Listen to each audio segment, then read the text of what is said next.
നമ്മൾ ഇന്നത്തെ വീഡിയോ പരിശോധിക്കുന്നത് നമ്മുടെ വിദ്യാർത്ഥികൾക്ക് എക്സാം റിസൾട്ടൊക്കെ പ്രഖ്യാപിച്ച സമയമാണ്. പലപ്പോഴും അടുത്ത സ്റ്റാൻഡേർഡിലേക്ക് ഇപ്പോൾ 1 മുതൽ 12 ക്ലാസ് വരെയുള്ള സ്റ്റാൻഡേർഡ് ക്ലാസ്സുകളിലേക്ക് പാഠപുസ്തകങ്ങൾ ആവശ്യമുണ്ടാകും. അപ്പോൾ ഈ പാഠപുസ്തകങ്ങൾ നമുക്ക് PDF ആയിട്ട് തന്നെ നമുക്ക് ഡൗൺലോഡ് ചെയ്യാൻ സാധിക്കും. നമ്മുടെ മൊബൈൽ ഫോണിൽ തന്നെ ആ പാഠപുസ്തകങ്ങൾ വായിച്ച് നോക്കാനും ആവശ്യമാണെങ്കിൽ ഡൗൺലോഡ് ചെയ്ത് സൂക്ഷിക്കാനൊക്കെ സാധിക്കും. അപ്പോൾ അത് PDF രൂപത്തിൽ നിങ്ങൾക്ക് ലഭിക്കും. അപ്പോൾ അതെങ്ങനെ നിങ്ങൾക്ക് 1-ാം ക്ലാസ് മുതൽ 12-ാം ക്ലാസ് വരെയുള്ള, അതായത് +2 വരെയുള്ള പാഠപുസ്തകങ്ങൾ എങ്ങനെ ഡൗൺലോഡ് ചെയ്യാം, നിങ്ങൾക്ക് ആവശ്യമുള്ളത് എങ്ങനെ വായിച്ചെടുക്കാം എന്നൊക്കെ നമ്മൾ പരിശോധിക്കുന്നത്. വീഡിയോ മുഴുവനായിട്ട് കാണുക, നിങ്ങളുടെ സുഹൃത്തുക്കൾ കൂടി വീഡിയോ ഷെയർ ചെയ്ത് കൊടുക്കുക. അപ്പോൾ അതിനുവേണ്ടി നമ്മൾ ചെയ്യേണ്ടത്, നമ്മൾ ഗൂഗിൾ ഓപ്പൺ ചെയ്യുക. ഗൂഗിൾ ഓപ്പൺ ചെയ്തിട്ട് ഇതുപോലെ ഞാൻ പറയുന്ന പോലെ അതുപോലെ ടൈപ്പ് ചെയ്ത് കൊടുക്കുക. സമഗ്ര എന്ന് ഇതുപോലെ ടൈപ്പ് ചെയ്ത് കൊടുക്കുക. സമഗ്ര എന്ന് ഇതുപോലെ ടൈപ്പ് ചെയ്യുമ്പോൾ നമുക്കിവിടെ ഇതുപോലൊരു വെബ്സൈറ്റ് ഓപ്പൺ ആയിട്ട് വരും. ഇതുപോലെ നമ്മൾ ഈ ഒരു വെബ്സൈറ്റിൽ എത്തിക്കഴിഞ്ഞാൽ നിങ്ങൾ ചെയ്യേണ്ടത് നേരെ താഴെ ഭാഗത്തേക്ക് വരിക. ഏറ്റവും അവസാന ഭാഗത്തേക്ക് വരുമ്പം ഇവിടെ കാണാൻ നിങ്ങൾക്ക് ടെക്സ്റ്റ് ബുക്ക് എന്നൊരു ഓപ്ഷൻ ഇവിടെ ഏറ്റവും അവസാനം കാണാൻ സാധിക്കും. അതിനകത്ത് നിങ്ങൾ ക്ലിക്ക് കൊടുക്കുക. ഈ ടെക്സ്റ്റ് ബുക്ക് എന്നുള്ള ഭാഗത്ത് ക്ലിക്ക് ചെയ്യുമ്പോൾ ഇതുപോലെ കാണാൻ സാധിക്കും. ഇവിടെ നിങ്ങൾക്ക് സെലക്ട് മീഡിയം എന്നുള്ള ഓപ്ഷൻ ഉണ്ട്. ഇപ്പോൾ 1-ാം ക്ലാസ് മുതൽ +2 വരെയുള്ള 12-ാം ക്ലാസ് വരെയുള്ള പാഠപുസ്തകം നിങ്ങൾ ഏത് മീഡിയമാണ്, മലയാളം മീഡിയത്തിലാണോ അല്ലെങ്കിൽ ഇംഗ്ലീഷ് മീഡിയത്തിലാണോ ചേർന്നതെന്നുള്ളത്, അല്ലെങ്കിൽ ഏത് പാഠപുസ്തകമാണോ നിങ്ങൾക്ക് വേണ്ടതെങ്കിൽ അത് സെലക്ട് ചെയ്യുക. ഞാനിവിടെ ജസ്റ്റ് മലയാളം എന്നാണ് സെലക്ട് ചെയ്ത്. നിങ്ങൾക്ക് വേണമെങ്കിൽ ഇത് ക്ലിക്ക് ചെയ്ത് കഴിഞ്ഞാൽ മലയാളം, തമിഴ്, കന്നഡ കൊണ്ട് ഞാനിവിടെ മലയാളം സെലക്ട് ചെയ്തു.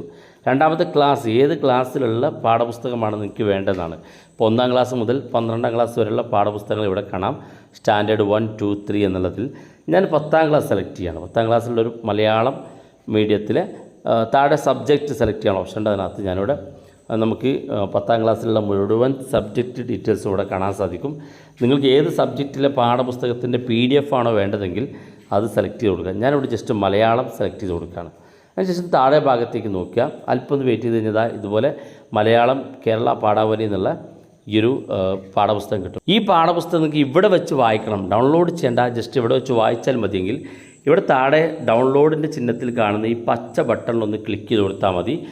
ഓരോ പേജ് നിങ്ങൾക്ക് ഇതുപോലെ വായിച്ചെടുക്കാൻ സാധിക്കും. 104 പേജ് ഉണ്ട് നിങ്ങൾക്ക് ഇവിടെ കാണാൻ സാധിക്കും. ഇനി ഇത് ഡൗൺലോഡ് ചെയ്യണമെന്നുണ്ടെങ്കിൽ, നിങ്ങളുടെ ഫോണിനകത്തേക്ക് PDF ആയി ഡൗൺലോഡ് ചെയ്യണമെന്നുണ്ടെങ്കിൽ നിങ്ങൾ ചെയ്യേണ്ടത്, നിങ്ങൾ ഈ ഒരു ഭാഗത്ത് ഓപ്പൺ ചെയ്ത ശേഷം ഏറ്റവും മുകളിൽ വലതു ഭാഗത്ത് കാണുന്ന ഈ 3 ഡോട്ടിനകത്ത് ക്ലിക്ക് ചെയ്ത് കൊടുക്കുക. ക്ലിക്ക് ചെയ്യുമ്പോൾ ഇതുപോലെ കാണിക്കും. ഇവിടെ പ്രിൻ്റ് എന്നുള്ളൊരു ഓപ്ഷൻ കാണാൻ സാധിക്കും. ഈ പ്രിൻ്റ് എന്നുള്ള ഭാഗത്ത് ക്ലിക്ക് കൊടുക്കുക. ക്ലിക്ക് ചെയ്യുമ്പോൾ ഇതുപോലെ ഓപ്പൺ ആയിട്ട് വരും. അല്പം വെയിറ്റ് ചെയ്ത് കൊടുത്തു കഴിഞ്ഞാൽ ആ പേജുകളൊക്കെ ഇവിടെ ഓപ്പൺ ആയിട്ട് വരുന്നത് കാണാൻ സാധിക്കും. അതിനുശേഷം നിങ്ങൾ ചെയ്യേണ്ടത് ഏറ്റവും മുകളിൽ കാണുന്ന ഈ 3 ഡോട്ടിനകത്ത് ക്ലിക്ക് കൊടുക്കുക. ക്ലിക്ക് ചെയ്യുമ്പോൾ ഇവിടെ കാണാം സേവ് ആസ് PDF എന്നുള്ള ഓപ്ഷൻ. അതിനകത്ത് ക്ലിക്ക് ചെയ്ത് കൊടുക്കുക.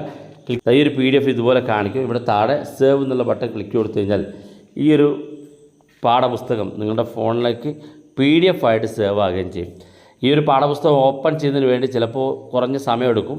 ഇൻ്റർനെറ്റിൻ്റെ സ്പീഡിനനുസരിച്ചായിരിക്കും ഇത് ഓപ്പണായി വരിക. ചിലപ്പോൾ നിങ്ങൾ കുറച്ച് സമയം കാത്തിരിക്കേണ്ടിയൊക്കെ വരും. അപ്പോൾ നിങ്ങളുടെ ഇൻ്റർനെറ്റ് നല്ല സ്പീഡുള്ള ഇൻ്റർനെറ്റ് ആണെന്നുണ്ടെങ്കിൽ നല്ല സ്പീഡിൽ തന്നെ അത് ഓപ്പണായി വരികയും ചെയ്യും. അപ്പോൾ അക്കാര്യം കൂടെ പ്രത്യേകം ശ്രദ്ധിക്കുക. വീഡിയോ ഇഷ്ടപ്പെട്ടെങ്കിൽ നിങ്ങളുടെ സുഹൃത്തുക്കൾക്ക് മറക്കാതെ ഷെയർ ചെയ്ത് കൊടുക്കുക. ഇതുപോലുള്ള വ്യത്യസ്തമായ അറിവുകളുമായി നമുക്ക് അടുത്ത വീഡിയോയിൽ കാണാം.